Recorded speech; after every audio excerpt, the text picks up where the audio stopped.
नमस्कार दोस्तों, सुप्रभात।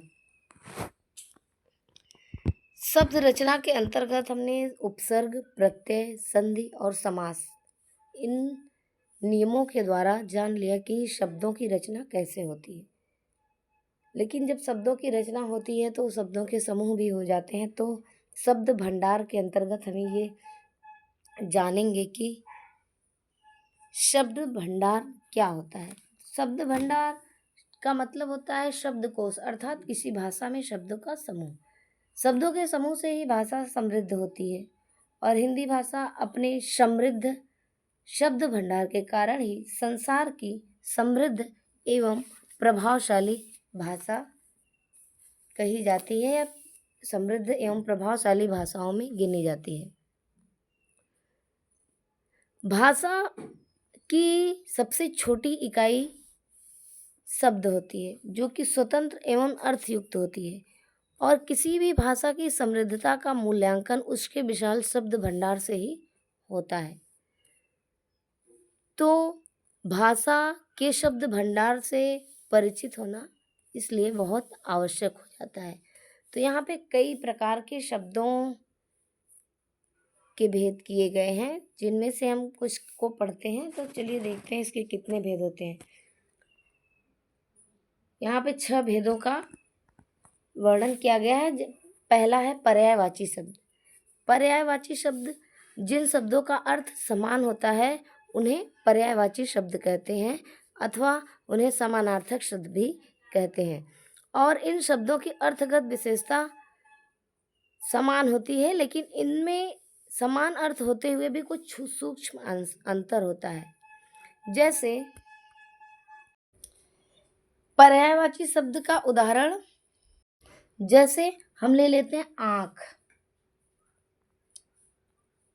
यहाँ पर आँख के कई पर्यायवाची शब्द होते हैं, जैसे नयन, नेत्र और चक्षु। यहाँ पर नयन का मतलब होता है सुंदर आँखें, नेत्र का मतलब दिव्य रूप के लिए और चक्षु ज्ञान के चक्षु अर्थात ईश्वर की दिव्य दृष्टि जैसे लोगों के लिए। तो ये यहाँ पर आँख के कई समान अर्थ देने, एक ही आँख अर्थ देने वाले कई शब्द हो गए। तो यह पर्यायवाची शब्द है। दूसरा है विलोम शब्द।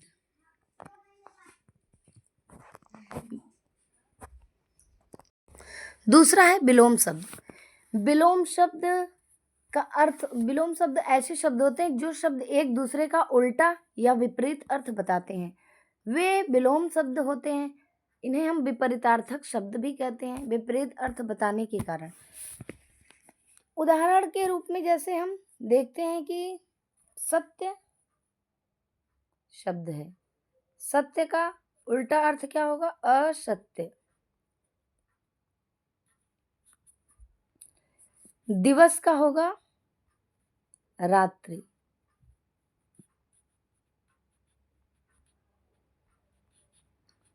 और फिर सच का होगा झूठ।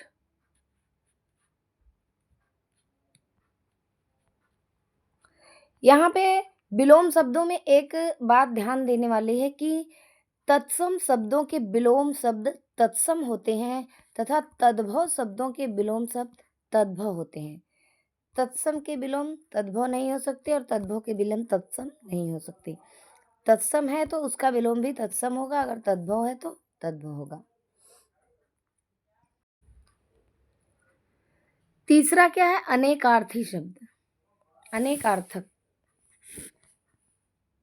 अर्थात ऐसे शब्द जिनके एक से अधिक अर्थ निकलते हों उन्हें हम अनेकार्थी शब्द कहते हैं। तो ये इन शब्दों के हम कुछ उदाहरण देख लेते हैं। जैसे आम एक शब्द है, क्या है? आम। आम का मतलब होता है एक प्रकार का फल, एक प्रकार का फल होता है आम। और आम का मतलब एक व्यक्ति के लिए या साधारण कह सकते हैं, जैसे सामान्य। आम का अर्थ सामान्य भी होता है।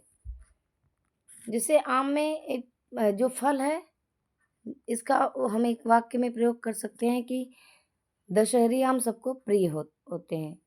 और सामान्य को जब वाक्य में प्रयोग करेंगे तो इसका अर्थ अलग से निकलेगा। आजकल जरा सी बात पर मार पीट करना आम बात है। यह आम शब्द के दो अलग अलग अर्थों वाले वाक्य हो गए। इसके बाद फिर है एकार्थक प्रतीत होने वाले शब्द। अनेकार्थक शब्द और दूसरा क्या है, एकार्थक प्रतीत होने वाले शब्द। अर्थात कुछ ऐसे शब्द होते हैं जो कि एकार्थक प्रतीत होते हैं, मतलब दोनों शब्द को हमें लगता है कि ये दोनों एक ही अर्थ वाले हैं, लेकिन उनके अर्थ में थोड़ी सी भिन्नता होती है। जैसे भवन शब्द को ले लीजिए। भवन और भुवन, ये दो शब्द हो गए। भवन का मतलब यहाँ पर होता है मकान, और भुवन का मतलब होता है संसार। लेकिन थोड़े से अगर बोलने में वो हो तो लापरवाही, तो या सुनने में कुछ अंतर हो जाए तो अर्थ में भिन्नता हो जाती है। तो यहाँ पर जैसे प्रेम और स्नेह, एक शब्द और ले लेते हैं, प्रेम और स्नेह।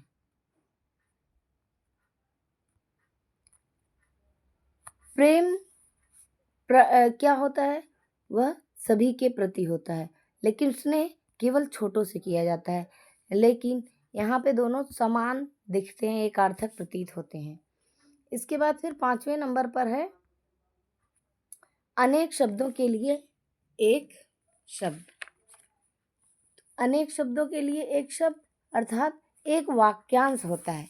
शब्दों का एक वाक्यांश होता है, और उस वाक्यांश के लिए हम एक शब्द का प्रयोग जब करते हैं तो वह अनेक शब्दों के लिए एक शब्द कहा जाता है। और इसके प्रयोग से भाषा में उत्कृष्टता आ जाती है और भाषा ज्ञान का प्रतीक माना जाता है।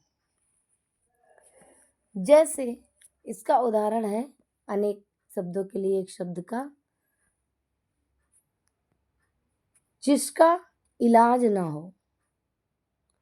यह क्या है, एक वाक्यांश है, जिसका इलाज ना हो, तो उसे हम क्या कहेंगे, असाध्य। एक शब्द में इसे हम कहेंगे असाध्य।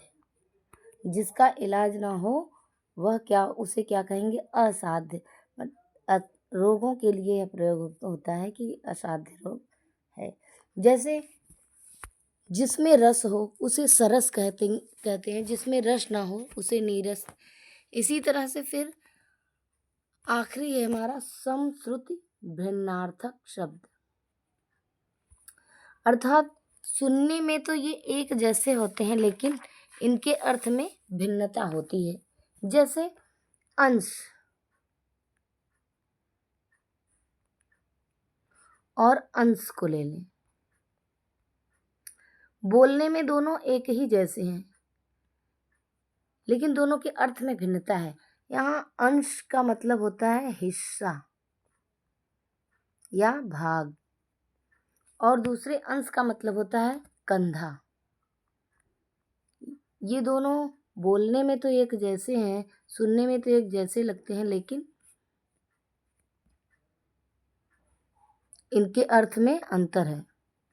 इसी तरह से कुपथ, कुल और कुल को देख लेते हैं। कुल का मतलब होता है वंश, और कुल का मतलब होता है किनारा, लेकिन दोनों का उच्चारण एक ही जैसे है। अब इसके आगे हम इन शब्दों को, जो शब्द भंडार है, इसका एक एक विस्तार से अध्ययन करेंगे इसके अगली वीडियो में।